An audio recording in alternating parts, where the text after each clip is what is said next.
šodien ir forša diena, ārā superīgs laiks. Un es domāju, ka šī diena ir ļoti piemērota, lai pacemotos pie kāda interesanta cilvēka. Jā, jau kaut kādu laiku atpakaļ man ir jautājuši cilvēki, kurus ņemu tās kūciņklētas, kas man ir uz skatuves. Atpakaļ sāku fanot par Lolitas stilu, un man pašai ļoti patīk. Un beidzot sašu atradusi cilvēku, kas man saprot šajā ziņā un kura pati taisa tērpus.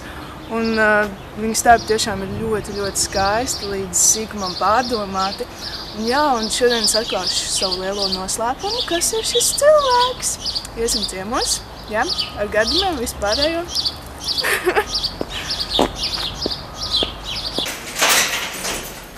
Čau! Čau!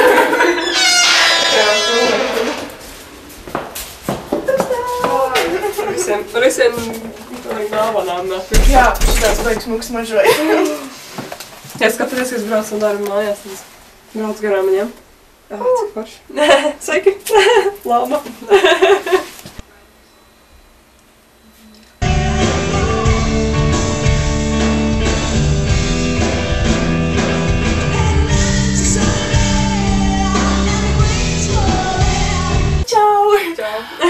Varbūt pastāstīji, ko tu dari un kāpēc tieši šāds apģērbs un kā tu to vispār sāki? Interesēties par to un Interesēties par to es sāku jau sen, kad biju vecajā laikos, kad pirms vidusskolas tas bija, kad bija tā Japāņu kultūra ienāca, bišķi, tad es par to uzzināju, tad bija Japāņu mūzika, Japāņu roks un tādā garā tad bija tāda komūna, fórums. Otaku.lv, kur, visi būtībā visi anime, kas ir Japāņu animācijas fani, pulcējās principā, un tur arī katru gadu viņi rīko arī pasākums. Un kaut kā arī ar to mūziku Japāņu rokā tur ir tāda grupa kā Melis Mizer, kas ir, savā principā visi ir vīrieši, bet viens no viņiem ģērbās kā lolitās. Bet ka lolits ir tas, ārpus Japānas tas neliekas tik normāli, ja? Bet, teiksim, Japānā, teiksim, tā, dzimuma maiņa, teiksim, ne dzimuma maiņa, bet, teiksim, tā vizuālā tā transvestītisms, laikam, kā viņi sauc, tā, teiksim, laikam skanēs.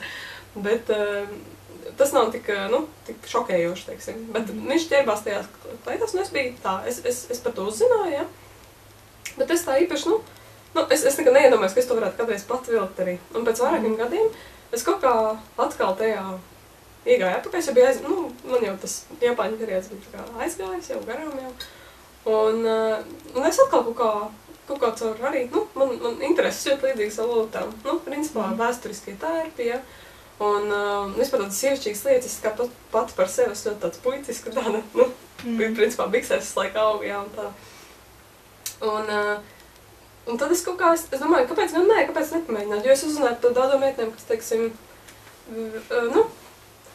kas tajā ģērbjās, un ikdienā tajā ģērbjās, un man liekas, ka, man patīk eksperimentēt, un es esmu izgājusi visiem iespējamiem, man liekas, tādiem subkultūra periodiem cauri, un kaut kā es apstājusies pie šīkas, un tūs sirdī, manuprāt. Jo arī, esot ļoti puiciski savā, kā varbūt to, attieksmē, kad es augu, ja, tad man tagad spiežās pa visiem lieliem ārā, kas ir sievišķīgais, un gribās kaut ko tādu sievišķīgāku. Un arī, teiksim, pēc kāda laika es uzzināju, es jau radošajām aktivitātēm nedarbojos jau kopš es atceros visu cauru laiku. Un, teiksim, man mamma arī agrāk šuva, kad bija padomju laikos, jā. Un tad, es kaut kā arī biju, kaut ko šuvu, bet, es tā nopietni to neuztvēru. Es vairāk tā kā pievērsos zīmēšanai, kas bija man tajā brīdī tuvāks.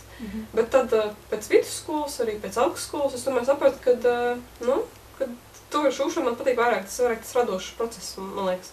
Tāds, es tajā ļoti daudz ieguldu arī no tā, ko es iemācījusies savā augstskolā, teiksim, no tā tīri vizuālā. Un es arī, kā no tā, kas man nav, tas dizainiskais, ko es tagad mēģinu arī, es kaut kādu plānoju arī iemācīties vairāk konstrukciju, ja? Teiksim, es tagad mokos ar to manikenu un tā, jā. Bet, principā, lai būtu kvalitāte augstāk maksimāli un lai būtu arī dizains. Un tad es uzzināju, ka meitenes arī to pelna, un tas, teiksim, tā nav lēts prieks, ja. Tāpēc, es domāju, ka mēs nepamēģinātu. Un, ja nemaldos 2008. gadā, es, atvēru savu pirmo internetu veikalu. Un, es liku un es skatījos, kas būs. Gadu nekas nenotika, ja? Bet, pēc gada sāk parādīties kaut kāda publika, kaut kāda pircēja.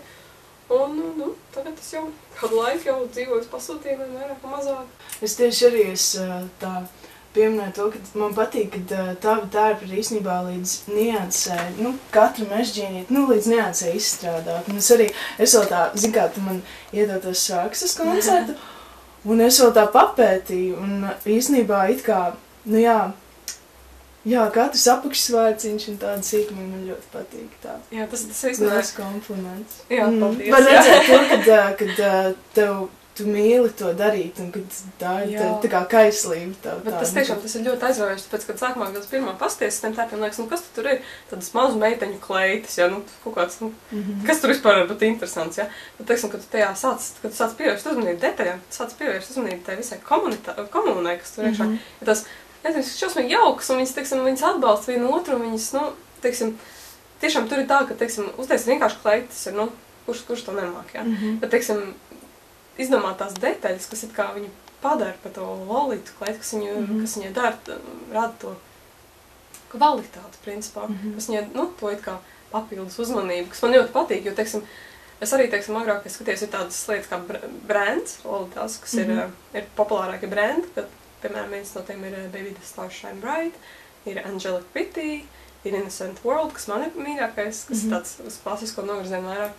Un viņiem, uz pirmo skatiem, skaisti tā kleita ir ļoti, un, tiem klasiskajiem tiem brandiem, viņiem ļoti elegantas. Viņas, piemēram, draudzenes, kas vispār pilnīgi viņiem nesaprotam šitā lieta, bet viņas, viņi skatās tam lieltām kleitām un saka, es viņu gribu, tāpēc viņi tiešām tik šausmīgi skaisti un eleganti, kad, viņi nevar negribēt, ja?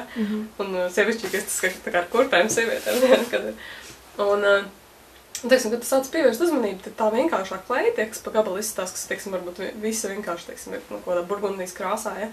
Tu pasties tuvāk, viņai ir detaļas, viņai ir mežģīns, viņai ir, kaut kādas lentītes, ja, kuras tu neesi pamanījis pa gabalu, kad ir abadari kaut kāda, kur ir kā nav vajadzīgi, ja, bet viņi uzreiz padara viņai tādu, uzreiz tad pilnīgi asins sāk kulsāt, ja, man vismaz to ieraugot, tad ne tāds, kā to var nepamanīt pirmajā brīdī, ja, tāpēc, ka izvēlēt tāds cilvēks, kad tā varētu būt, man tas pilnīgi kā kaifs, es ķeru. Varbūt pie reizes, ja mēs sākām runāt par tām detaļām, pastāsti vispār, kas ir tas galvenās tādas iezīmes lolitas stilam? Piemēram, ir daudz cilvēku, kas nezin, ja? Piemēram, šeit Latvijā, jo tas nav tik ļoti pie mums tā izplatīt, un tas ir kaut kas samērā jauns tomēr. Tu pastāsti, kas tas ir un kas ir lolitas? Lielos vilcienos.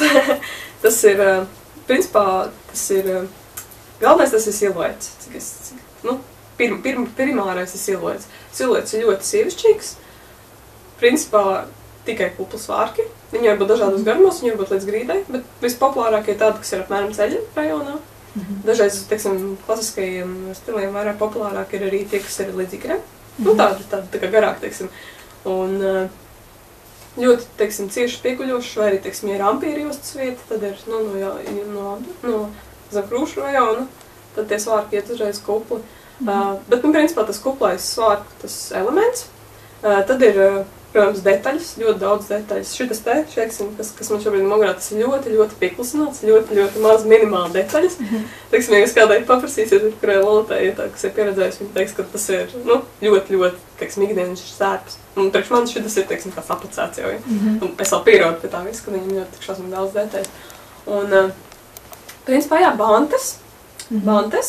Klasiskajiem stiliem ir arī ļoti daudz puķis, pēdējā laikā ļoti daudz puķis liekas galvas, ikdienā, liek puķis uz galvas, tas liekas ikdienas čakli, tā kā bantes. Un, gotiskajiem stiliem viņiem ir, 3 novirzieni, viņiem ir tā kā saldais, viņiem ir klasiskais, un viņiem ir gotiskais pašpaprotams. Klasiskais tāds, kas ir vairāk uz vēsturiskos, viktoriānisko, tad brūnie toņi, puķis vairāk, puķu raksti, tāda klasiskāki, tā kā.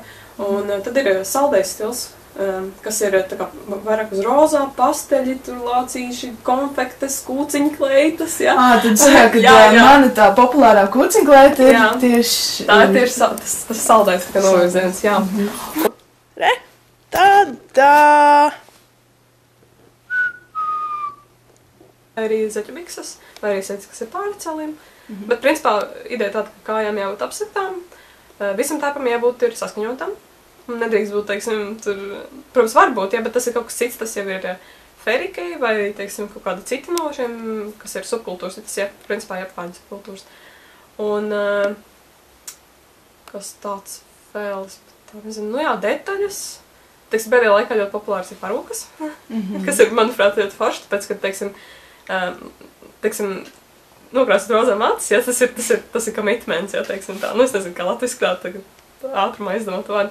Bet tas tiešām, tas ir tā, ka tev ir jādzīvo tā dzīve, un tas ir tā, bet, teiksim, ja tu gribi tikai uz vienu dienu vai, teiksim, uz nedēļu, ja, tad ideālais variants ir nopirkt parūku. Un tu viņu arī kurā brīdī novilkt, uzvilkt, ja, tu, nu, tas, man liekas, ļoti elastīgi. Un, ja tev ir vairākas, teiksim, tad tu viņus var kombinēt ar tērpiem. Tas, manuprāt, vienkārši burvīgi. Ja, teiksim, saldās stolītes, viņām ir ļoti bieži, viņām ir vienkārši kolekcijas ar parūkām, kas ir pieskaņots pie katras viņa tērpa. Jā, bet tas ir burvīgi, tāpēc, ka viņām ir, teiksim, parasti tās parūkas tādas garas, tā kā mati apmēram, ja?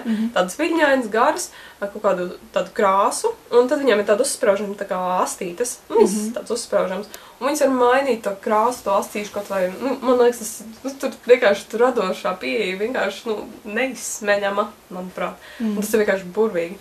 Bet ir tā, ka man, teiksim, es nogurus pēc darba, ja man darbs beidzās ļoti vēlu. Es esmu nogurus pēc darba, bet es esmu, teiksim, darbā jau visu dienu staigājuši tādu zadatām, ka man vajag, es izdomāju to dizainu, man tagad vajag ātri, tagad dodiet man šūmašīnu šūštulīt, ja. Tāpēc, ka tiešām, nu, dažreiz, tad, kad ir tāds, teiksim, darbs pēc grafika, tad ir tā grūti, teiksim, nu, to radošo, teiksim, nomierināt un pateikt vēlāk, rīta, vai arī vakarā, ja. Nu, tāpēc, tiešām, kad ir, tad vajag iet un ņemt un skriet un darīt. Un tad, kad nav, tad vajag iet strādāt. Es ticu, ka jebkas, ko tu uztaisi, piemēram, rādi, tāpat arī dziesmas, nu, jebkura lieta, ko tu rādi, ja tu to esi izdarījis ar iedvesmu un to tajā lidojumā, tad to arī cilvēks sajūt. Jā, tur ir kā iekšā. Tas ir tā kā, es kaut kad, es nezinu, vai es lasīju, vai man kāds to teica, bet kad iedvesma ir tā kā atvērušās durvis uz kosmosu, tas baigi tā skan tā baigi traki. Bet vismā no otras puses tas tā arī varētu būt, jo, nu, it kā atverās kaut kas vaļā, kaut kāda, man liekas, kaut kāda čakra vai kā, es nezinu, kā tā nosauc, kaut kādas skrūvītes, tev sakrīt pareizi, ja galvā, kad tagad tieši tā vajag, un ka tagad ir arī īstais brīdis, kad to darīt. Ja ne, man ir tā, ka es kaut ko uztaisu, un man cilvēks saka, viņš ir meklējis visur, un tagad tieši ir, un es tieši pēc mazais stundu apakaļ uztaisīšu viņu, ja. Nu, kad kaut kas, kad tur viss kaut kā saistīts, un viņš savā starpā kaut kā arī, nu, savienojās, un tas nav tikai priekš manis, tas ir tā kā arī uz ārpus, iet tā kā, nu, tad dažreiz tad ceļ, ka es to nedaru velti. Ne, tā. Tev ir īpaši misija. Jā, es esmu misijā. Visu padarīt nulitām.